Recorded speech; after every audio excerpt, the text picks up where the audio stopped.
After playing the closed beta test of Payday 3, I can easily say that this game is incredible. I had lots of hopes for the new Payday, and the more I watched duologues and trailers, I noticed how all of my hopes become true, which is a pleasant surprise that stuff like Dozer is becoming stronger again, or Payday focusing more on team play, is actually in Payday 3. But only actually playing the game made me realize it is actually this good. Don't get me wrong, if you like Payday 2, there is no guarantee that you will like Payday 3, but I invite you to watch this video and figure it out for yourself. Before we start, I want to point out that this beta test is a beta version of Payday 3 from April, and lots of stuff has been already improved, along with some fixes. I want to start with talking about loud gameplay. Loud gameplay is more similar to Payday the Heist or the beginning of Payday 2 Lifetime. It sure does have some of the arcadey nature of Payday 2, but it's pretty hard, requires strategy and hiding behind covers a lot. Loud starts with negotiation, where players are given 1 minute before the start of an assault, but they can trade hostages to extend the time. Closed beta had only one map, but in the no rest for the week's heist, or the bank heist, trading hostages in negotiation phase can buy you enough time for termites to be dropped, and this is incredibly useful especially in higher difficulties, as by trading hostages you avoid the risk of getting shot outside of the bank during an assault. But don't trade all the hostages, as they will be useful for resources later on. However, all this mess can be skipped, because shooting the first responders during the negotiation phase will instantly end the phase, and cops will just start blasting all over the place. Cops in the new game are much more intelligent than in Payday 2, and most of the time, and can really give you a hard time in higher difficulties. The health pool is shared across the difficulties, and I saw people arguing that they just became bullet sponges. To be honest, they're not. Just aim for headshots or use shotguns. A lot of guns will one-shot or kill very quickly on a headshot. And this system just makes you more dependent on your own aim rather than correct build. A brand new mechanic of holding hostages as human shields was introduced, and it can be quite useful at times. Cops don't shoot you with hostages, well, unless it's a cloaker. Although aiming increases the chances of them shooting you. I assume it's because you open up a bit of your body to aim, and cops see the opportunity to shoot or something. I don't know. In short, body shields proved to be most efficient in medium-long distances. Moving on to special units, I actually hate shields in Payday 3. In a good way, as I find them very annoying because it's harder to flank them. Other cops hide behind them and quickly destroy my health pool. Shooting them in the window of the shield until it breaks and headshotting them works, but it takes some ammo. One good strategy I personally found was throwing a grenade. There tends to be a lot of enemies around the shield, and the shield simply turns at the grenade when you throw it, which allows you to shoot him in the back and blow up the rest of the guys. I don't have much to say about tasers. They seem to tase more rarely. Like seriously, I think I was tased only once, and saw people be tased in total like twice or something. They're pretty easy to deal with, and shooting their yellow backpack on their legs can be game-changing turn. Like seriously, this guy gives his own team more problems. The Grenadier is a brand new special unit that throws gas grenades. He's quite annoying by forcing you to come out of cover and run straight at that bulldozer you were hiding from.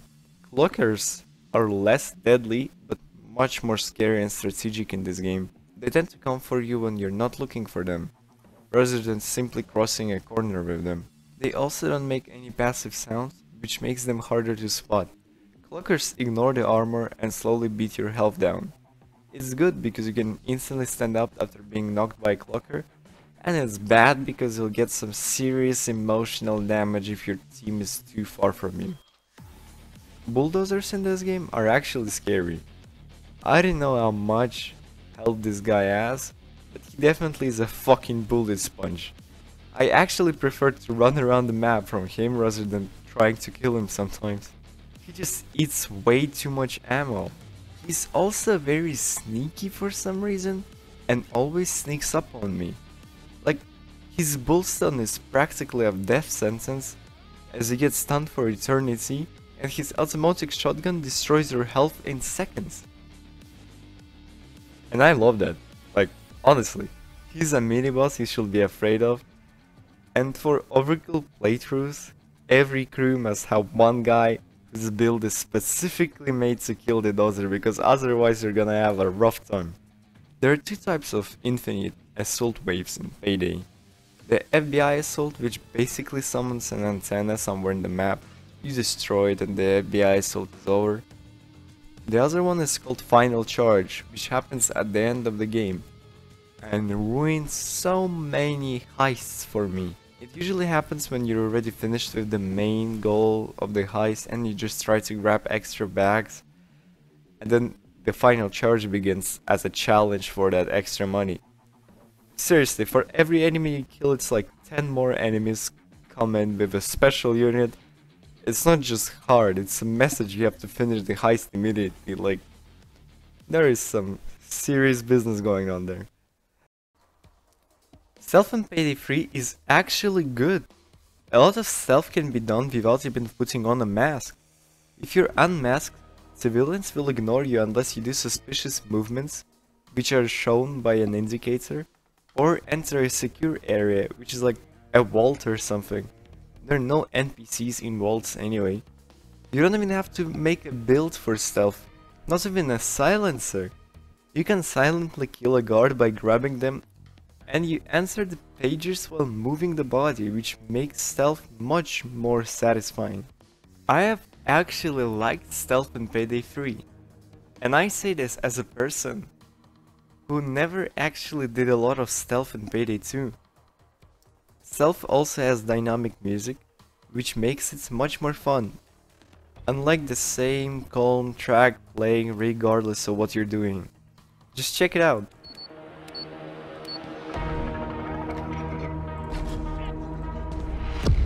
The money is rigged with die packs. Once the door opens, you only have a short amount of time before they go off.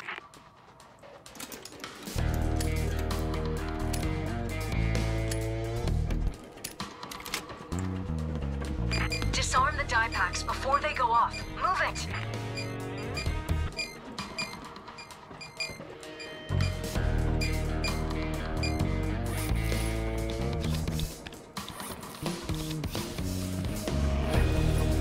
Come on, I'm waiting for the loot, guys.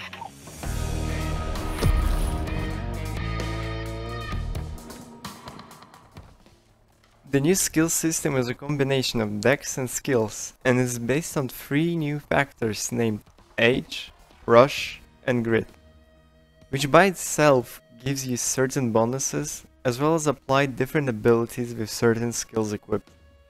The first skill is required to equip any of the skills in the middle, and the last skill can be equipped separately. Only the first skill can be aced, and they're unlocked through research, or in other words, you choose which skill you want to research XP to go for, and play the game until it unlocks. To unlock the rest of the skills, you have to play with the first skill in the row, and it will get you XP points after each match.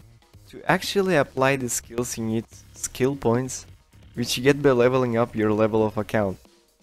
That really is a short summary of skill system in Payday 3. It seems like there won't be multiversal build which everyone will use, and it will work. You and your team will have to have different builds to fulfill certain roles to succeed on harder difficulties, like Overkill. When Payday 3 releases, I'll be testing all the skills and I'll share my favorite builds with you on this channel, so subscribe to not miss out. Customization. This is where it gets tricky.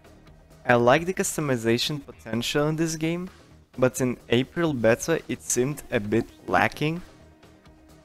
We still can change costumes and gloves, but I want to talk specifically about masks and weapons.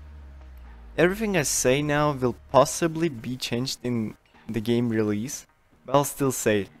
The materials are gone, and now we're just left with colors, which is a bit of a questionable decision.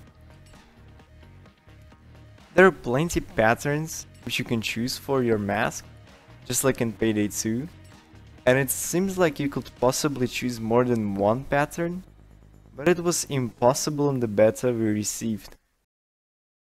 If it's possible to have multiple patterns, mask customization is incredibly improved. If not, it actually downgraded a bit. Weapon customization has a similar story. We have stickers and charms which are alright.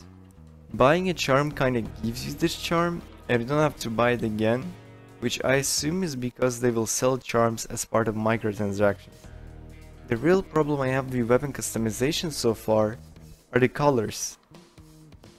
There are lots of cool options and you can choose from base color to color of certain parts, but all the colors are extremely bright. This is very subjective, but I really hope we get some darker colors for weapons, as it really makes them look like Nerf guns. Otherwise, the customization in this game looks pretty decent and promising. Before we end this video, I want to quickly say small things I would like to share, but I'm not putting them in certain categories or making new ones, because it's literally like one sentence or something. So, the preparing plan is lacking a lot and is a serious downgrade from Payday 2. Again, it's a beta, but if not fixed, it kinda sucks.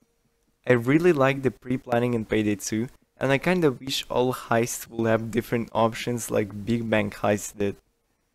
Playing with randoms is now a bit easier, as you can communicate using the communication wheel, which has all the needed voice lines along with an ability for Hoxton players to scream British slurs whenever they want. And of course, Piece of shit drill. it makes me wish there were drills in this game, cause newcomers who only played Payday 3 won't understand this iconic joke.